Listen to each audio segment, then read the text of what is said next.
सिर्फ 10 रोज पहले की बात है कि इंडियन क्रिकेटर्स यूट्यूब पे बैठ के बात करते थे कि हम हैरान है पाकिस्तान क्रिकेट कहां पर जा पहुंची है, पाकिस्तान अपने घर में हार रही है। और ठीक 10 दिन के बाद पाकिस्तान इंग्लैंड के खिलाफ सीरीज अपने घर में जीता और भारत हार गया।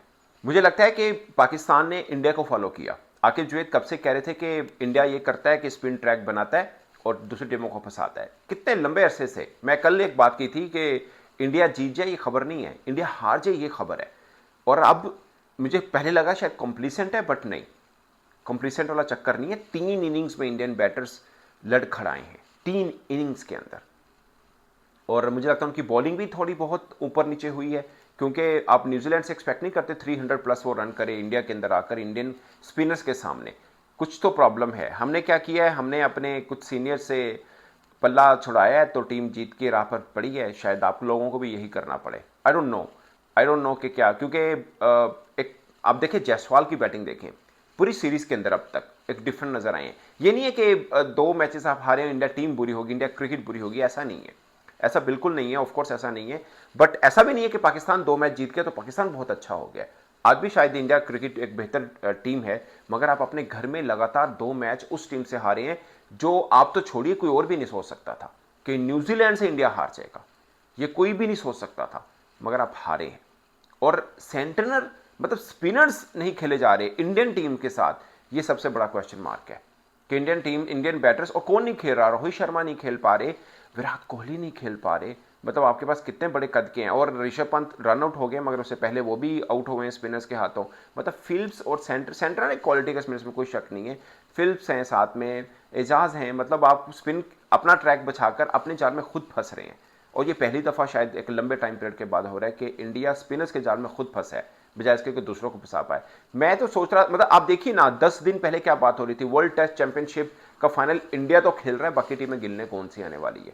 और अब हम ये बात करें कि हम अगर बांग्लादेश को 2-0 से हरा देते तो हम दावेदार बन जाते। यानी हमने तो इंग्लैंड को हरा दिया, अब हमारे लिए सिर्फ एक ही रहता कि हम जाकर साउथ अफ्रीका से एक मैच हार जाए, एक जीत जाए, हमारे लिए कहानी सीधी रहती अगर हम ये बांग्लादेश के साथ 2 टेस्ट मैचेस की सीरीज जीते होते तो। अब हम, मैंने एक बात की थी, मैंने कहा था कि ये अब यही इंडियन जो जर्नलिस्ट बैठे हुए हैं अब अपनी टीम को बुरा भला बोल रहे हैं। कितने मतलब स्टार क्रिकेटर्स हैं और कितना जीत दिलाई है इन्होंने, कितनी जीत दिलाई है। अभी 2 हार है, कोई साथ नहीं खड़ा उनके कि भाई कोई बात नहीं, हार जीत रहती है खेल में। हम भी तो देखें, हम बांग्लादेश से हार के बैठे हैं, फिर हम इंग्लैंड से जीते हैं। कितने, एक एक 10 दिन के गैप के अंदर 10-15 दिन लगे ना हमें, मतलब बांग्लादेश से हारे और इंग्लैंड से हम जीत गए। एक दीवाने का ख्वाब था ना, सब भी कह रहे थे 3-0 लोडिंग, इंग्लैंड ने 3-0 फिर जीत के चले जाना है। और 800 स्कोर मारे पहले टेस्ट मैच में, फिर कम हुआ। क्या हुआ, थोड़ी सी स्विच ऑन की, हमने अपने सीनियर्स को बिठाया, भाई मेहरबानी बच्चों को खेलने दो, वो खेले हैं, जीत गए। आई गेस के मैं भी बुरा लगे, बट शायद सीनियर्स को बिठाने का टाइम, मतलब श्राय शायर की लोग बात करते हैं कि अच्छे हैं, बाकी भी एक दो बड़े बड़े नाम हैं आपके डोमेस्टिक के अंदर जो अच्छे खेलते हैं और उनको चांस मिलना चाहिए, क्यों नहीं मिलना चाहिए।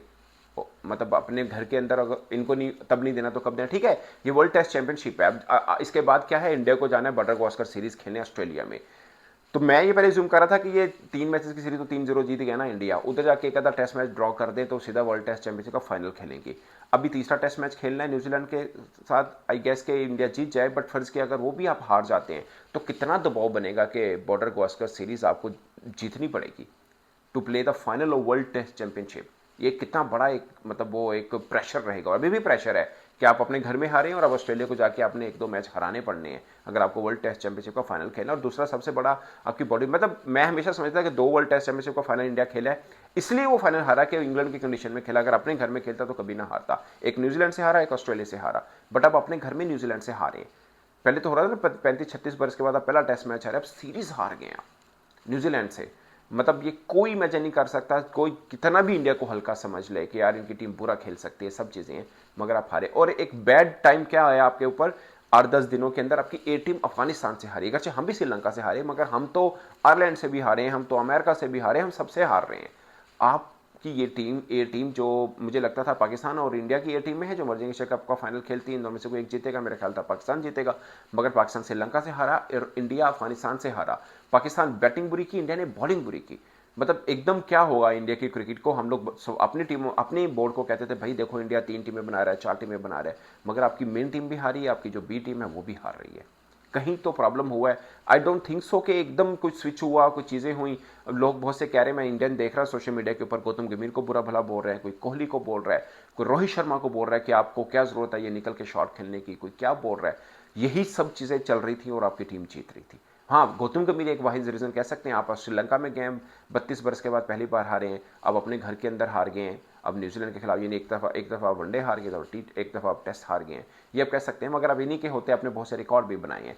तो अब जब हार होती है तो आपको बड़ी खामियां नजर आती हैं इधर उधर उधर। ये कोई ताने देने वाली बात नहीं कि मैं ताना दे रहा हूँ, देखो जी आपकी टीम हार गई है, या हमें कोई खुशी है। हमें हमें खुशी है अपनी टीम के जीतने की, किसी की टीम के हार की हमें नहीं। हमें खुशी होगी हमारी अपनी टीम बहुत ऊपर जाए और हम मतलब इस पॉइंट के ऊपर आए कि हमारा इंडिया के साथ मैच बने तो 50-50 का। अब देखिए ना, 10 दिन पहले क्या था कि पाकिस्तान इंडिया क्रिकेट की बात होती थी, कहते हैं मैच ही नहीं। हम कहते थे, दुनिया नहीं कहती थी। आप तो कहीं ना कहीं हम खुद कहते हैं यार मुकाबला ही नहीं। आज भी मुझे लगता है कि शायद मुकाबला नहीं है, आपकी टीम बहुत धांसू है। मगर अब आपको खुद बिलीव होना कम हो जाएगा आहिस्ता आहिस्ता। जब आप न्यूजीलैंड के खिलाफ 2 मैचेस हारे, पहला लगा कि फ्लूक हो गया 46 पे, जैसे रोहित शर्मा ने बोला एक दिन बुरा होता है ना ऑफिस के अंदर, सब मानते हैं कि होता है। मगर अब 3 इनिंग्स बुरी खेले आप, मतलब 3 इनिंग्स 2 टेस्ट मैच की अब बुरी खेले हैं, उनके स्पिनर्स के सामने फंसे हैं। और ये सिर्फ ये नहीं है कि एक डिपार्टमेंट बुरा हुआ है, आपकी बॉलिंग भी बुरी हुई है। मतलब आपसे न्यूजीलैंड के बैटर भी आउट नहीं हुए हैं। कॉनवे अच्छा खेला है, रचन अच्छा खेल रहे हैं, विल जॉन्ग छोटी इनिंग खेली वो भी अच्छी है, केन विलियमसन इसके अंदर नहीं है। तो कहीं तो गड़बड़ है। मुझे लगता है कि इंडिया बोर्ड इसके ऊपर सोचेगा कि क्या क्या करना है। खैर वो पैनिक बटन कभी नहीं दबाते, वो भले किसी से भी हार जाए, ये उनकी खूबी है। वो पैनिक बटन नहीं दबाते कि ये कर दो वो कर दो। बट बाजू का अच्छा होता है, जैसे हमारे लिए अच्छा हुआ कि हमने अपने मतलब मेन प्लेयर्स बिठाए। अब देखिए ना, पाकिस्तान में कुछ सोच नहीं सकता था कि नसीम, शहीन, बाबर ना खेल रहे और हम जीत जाएं। हम जीते हैं ना खेलने पर भी। खैर फास्ट बॉलर का तो रोल खत्म हो गया था, बाबर नहीं खेले तब भी हम जीत गए। मैं नहीं कह रहा कि बाबर के बगैर हम आगे भी जीत सकते हैं। पॉइंट इज के एक शिफ्ट हुआ, बाज का शिफ्ट थोड़ा जरूरी भी होता है, वो शिफ्ट हुआ और हम लोग जीत गए। आई गेस कि शायद ऐसे शिफ्ट की अब इंडिया को भी जरूरत है। मैं हमेशा रहा हूँ कि रोहित शर्मा, विराट कोहली या इस कद के प्लेयर को आप सोच भी नहीं सकते कि आप ड्रॉप करें या रेस्ट दें। बट मुझे लगता है कि कहीं भी जरूरत है कि आप अपने मेन, जैसे सरफराज को चांस दिया, उन्होंने कितनी ज़बरदस्त पहले एक इनिंग खेली थी, कहते उसके बाद वो भी अच्छी इनिंग नहीं खेल पाए। बट है जयसवाल देखिए, यानी जो जितना भी नया खून है, उनके रिफ्लेक्सेस, उनकी एनर्जी, उनमें जो भूख है, भूख तो खैर विराट कोहली में हमेशा ही रहती है, वो भी आपको नजर आती है। मगर थोड़ा डिफरेंट होता है। जो नया खिलाड़ी आता है वो कुछ ना कुछ जान तो मारता है, अपना आप दिखाता है, जितना कंपटीशन इंडिया के अंदर है। आई गेस कि आप उधर से भी बातें उठ रही हैं कि भाई हमें भी चेंज की तरफ जाना चाहिए। कल तक पाकिस्तान था जो बातें करता था कि इंडिया देखो कहाँ पे खड़ा है, और वो मतलब हमें भी उनको फॉलो करना चाहिए। हमने पिच के मामले पे उनको फॉलो भी किया, हमें जीत भी मिली है। बट आई गेस कि अब इंडिया के अंदर आवाज़ें उठ रही हैं। खैर ये बहुत ही गैर मुनासिब होगा ये कहना कि विराट कोहली के ऊपर बात करें आप, या रोहित शर्मा के ऊपर बात करें कि उनको क्रिकेट नहीं खेलनी आती, या वो क्या कर रहे हैं, कैसा हो गया, क्यों हार गए हैं। ये भी एक अचंभे की बात होगी ऐसी बात उन इस कद के क्रिकेटर के साथ करना। मगर एक सोच ये जरूर डेवलप होगी कि अब इंडिया को क्या करना पड़ेगा, खासकर उस मोड़ के ऊपर जब आप बॉर्डर गावस्कर सीरीज भी खेलने जा रहे हैं। टीम तो उनकी पहले की अनाउंस हो चुकी है, और अगर वहां पर भी इनको हार होती तो एक बहुत बड़ा क्वेश्चन मार्क उनके ऊपर रहेगा। वो इंडिया जो लगातार 2 सीरीज ऑस्ट्रेलिया के अंदर जीती है, एशिया की कोई टीम ऐसा नहीं, एशिया छोड़े बाकी टीमों के लिए मुश्किल रहता है कि ऑस्ट्रेलिया के अंदर जाके, हम तो कोई टेस्ट मैच भी नहीं जीते हुए ऑस्ट्रेलिया के अंदर। कितने 96-95 में लास्ट मैच जीते हुए हैं जो ऑस्ट्रेलिया के अंदर, कोई एक टेस्ट जीते हुए हैं, और अब 2 लगातार सीरीज जीते हैं। इस दबाव के साथ कि अब न्यूजीलैंड के हाथों सीरीज हारने के बाद, अभी तीसरा टेस्ट मैच नहीं हुआ, नो वन नोस के क्या होता है।